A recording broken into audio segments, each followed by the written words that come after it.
Assalamualaikum semua. uh, Nampak ni, ini ialah boot yang sepatutnya menjadi best friend korang. Tapi kan, cakap betul-betul dalam hati, siapa sebenarnya yang, berapa ramai sebenarnya yang selalu ada habit untuk cuci boot lepas training ataupun game. Benda ni nampak simple kan, tapi hakikat sebenarnya ramai yang buat je benda-benda macam ni. Korang kena ingat, lepas game ataupun training, boot korang mesti ada lumpur, ada pasir, ada tanah. It depend on you punya training ground. But tolong sangat-sangatlah, janganlah balik rumah tinggalkan boot dalam bag.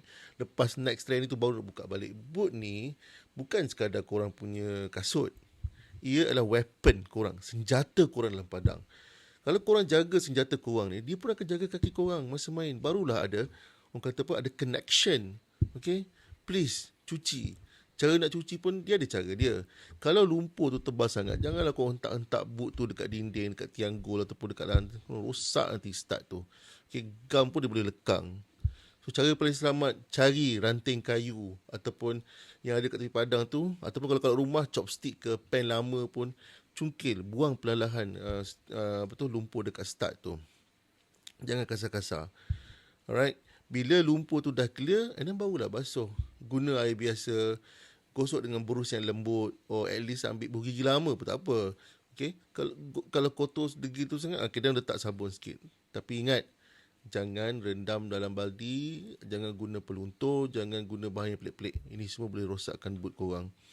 Satu benda ramai yang selalu skip ialah ni, buang tali kasut, buang tali dengan insole yang kat dalam tu. Sebab kalau korang tak buang ni lah, biasanya kasut korang akan jadi bau lain macam.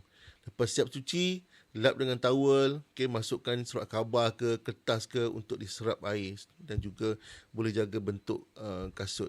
Yang paling penting ingat, jangan jemur bawah matahari yang terik. Jangan letak dekat haba macam belakang peti ais tu. Jangan masuk dalam mesin basuh. Jangan masuk dalam dryer. Masak boot nanti. Kalau boot jenis kulit tu, bila dah kering betul-betul, boleh sapu sikit minyak ataupun krim kulit supaya dia kekal lembut dan tak mudah crack. Ingat benda ni, okay? Cara kamu jaga boot itu cerminan attitude kamu sebagai seorang pemain. Pemain yang jaga kebersihan, biasanya itulah pemain yang ada disiplin. Dan pemain yang berdisiplin ni selalunya boleh pergi jauh. Okay, boot jaga kamu atas padang. Okay, lepas training, lepas game, giliran kamu pula jaga boot kamu. Buanglah perangai campak-campak mata-rata atau simpan dalam bag and next baru nak buka. No, stop. Ini tahun 2026. Jadi orang yang kacak. Bukan orang kacak je tau. Kacak dan pembersih.